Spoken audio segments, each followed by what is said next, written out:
今集星級美食世界帶大家去食連續6年攞咗米芝蓮2星肯定嘅北歐日式 fusion 餐廳 Arbor。7月份有老友生日，係趁香港餐廳周訂嘅。餐廳位於中環 H Queens 25樓，裝修風格都幾 fancy。一出電梯就見到一片粉紅色嘅牆身，走廊到酒吧都係呢隻色。中間就用拱門形狀間開食客嘅用餐區，用餐區用米色牆身同暖黃色嘅燈光，加上餐廳樓底高同一大片玻璃窗，空間感十足。因為高樓底，佢仲安咗幾把吊扇喺度做裝飾。餐廳6點半開始營業，我6點3就到啦。接待員招呼我喺包廂度坐，順便影埋俾大家睇下。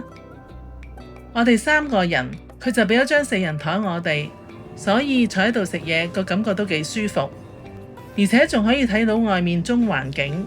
雖然只係樓景，但係感覺都幾開揚嘅。我哋睇下香港餐廳周 Dining City 嘅 menu 先，總共有6道菜，價錢係1388。3款主菜有乳鴿、鱈魚同埋要加220蚊嘅風門柳。咦？海陸空都有齊喎。甜品除咗朱古力之外，亦都可以加380蚊點原米茶魚子醬。咁為咗有全面嘅體驗，我哋就每樣都加咗一份。飲嘢方面，我哋3個都唔飲酒嘅，佢就介紹咗呢個無酒精嘅飲品俾我哋。味道都算 OK 啦。好，開餐啦！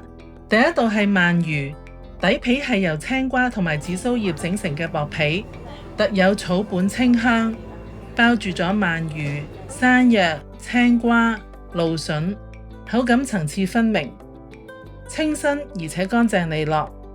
呢一層皮中和咗鰻魚嘅油脂同埋炭烤味，再配搭埋呢一杯熱辣辣特製嘅北歐風味魚湯，好味。第二道係夏天限定嘅冷麵料理，番茄素麵，味道酸甜清爽，喺夏天食都幾開胃。麵底拌入咗頂級日本昆布同切成細絲嘅紫蘇葉，我自己本身都幾中意紫蘇葉陣味嘅，咁所以我就覺得好 OK 啦。咁但係如果你唔中意紫蘇葉嗰陣清香味呢，你就可能會覺得有少少怪。咁但係我覺得呢陣味就為呢個冷麵增添咗鮮味同埋獨特嘅草本味啦。食完2道開胃頭盤，跟住就係自家製酸種麵包搭配特製牛油。呢一個外脆內軟嘅自家製酸種麵包好好食，但係牛油先至係呢個靈魂所在。通過焦化牛油、沖繩黑糖同福岡刺身醬油手打製成嘅牛油，有一種濃郁嘅焦糖、拖肥糖同埋咖啡嘅香氣。新鮮出爐麵包一般都冇得輸噶啦，但係牛油簡直就係錦上添花。個 friend 食完唔夠喉，再點多份。埋單嘅時候見餐廳冇額外收錢，呢一度簡直要加分啦。跟住係最後一道嘅頭盤帶子。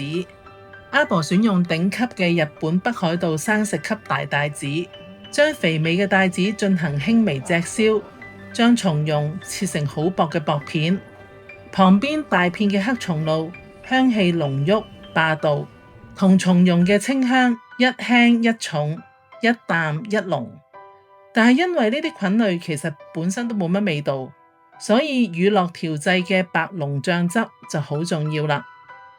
醬汁主導咗呢道菜嘅味道，而帶子質感嫩口，整體嚟講好食嘅，但唔會有咩大驚喜咯。到主菜嘅時候，我點嘅係乳鴿，係餐廳嘅招牌菜。廚師將精選嘅石岐乳鴿進行精心熟食，再慢煮慢烤，核心精髓在於熟度掌控。你睇，外皮經過沖繩黑糖焦化處理，咬起嚟脆中帶甜。鴿胸肉剛剛好 medium rare， 肉質軟嫩多汁。呢一道菜講求全隻運用，除咗主角鴿胸，旁邊仲有雞皮薄脆分開嘅部分，精緻咁搭配咗鴿腿，呢一部分好濃味。濃郁嘅夾乾同埋夾心，等你一次過就能品嚐到乳鴿唔同部位嘅脂香同埋口感，食起嚟口感層次分明，所以一道菜就有兩種風味，火候剛好。切嘅時候以為個夾胸好大嚿好硬淨，原來非常之咁軟嫩彈牙。你見我切得咁辛苦，唔係嚿肉硬，而係把刀比較鈍。而醬汁佢係用乳鴿熬成嘅肉汁，再融入黑蒜、日本有馬山椒、沖成長椒同埋發酵嘅梅子醬，同啲鴿肉好夾。另一款主菜係鱈魚，魚皮烤到好似薯片咁脆，裏邊嘅魚肉就滑到好似豆腐咁，配埋個魚骨熬出嚟嘅白汁，驚喜到完全唔會輸俾我隻乳鴿啊！平時去fine dining，通常主菜要加錢嘅都係和牛，咁今次加咗呢個220蚊升級嘅主菜風門柳，佢就係牛味最濃郁，每隻牛只係得一條嘅橫膈膜中心肉。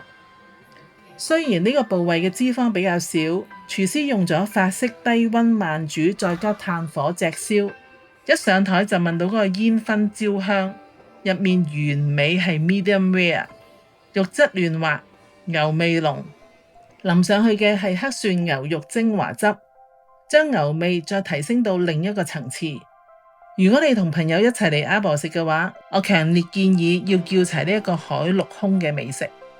甜品朱古力佢有兩樣嘅，第一個就係朱古力雪糕，另外一個就係白桃雪芭，配呢個柚子果凍同埋桃膠，上高就淋咗一啲桂花糖漿，個口感都幾得意噶。呢餐生日飯我哋訂台嘅時候都冇講到明嘅，咁但係服務員可能喺我哋嘅對話當中知道邊位朋友生日，就喺上甜品嘅時候喺佢嘅甜品碟上高寫上 Happy Birthday， 呢度都係一個小小嘅加分位。而朋友點嘅原米茶魚子醬呢，其實就係雪糕加埋呢個魚子醬，咁當中就甜甜鹹鹹咁，都係啦，都係幾得意嘅。跟住係新鮮出爐嘅 Madeleine， 大廚喺傳統法式 Madeleine 蛋糕裏邊別出心裁咁融入咗沖繩嘅檸檬皮，哇！呢個真係好食到不得了。新鮮出爐其實真係冇得輸㗎，佢嘅牛油香又香又夠鬆軟，剛出爐嘅時候又熱辣辣，外皮又極致鬆脆，裏邊濕潤綿軟，所以真係好好食。唯一可惜嘅，今晚主廚 Eric Ritti 唔喺餐廳度主理，佢出咗差去大陸。Eric Ritti 背後佢有住一個好勵志嘅故事，佢由15歲開始做洗碗工，一步一步咁樣去努力實現佢嘅理想，成為咗米芝蓮2星級餐廳嘅主廚。所以今晚餐飯就係大廚嘅伙計煮嘅，當然其實都係好好食嘅。咁我哋睇下今晚食咗幾多錢？總共係5966個4， 3個人，平均唔使2000蚊一位。如果係有節慶嘅話，嚟阿婆食應該係唔會失望嘅，因為我可以扣佢嘅分，真係唔多咯。今集就分享到呢度，如果你都喜歡呢一條探店嘅片，記得幫我按讚、訂閱同埋分享，真油嘆世界。留言話俾我聽啊，你最鍾意邊一道菜？我哋下條片見。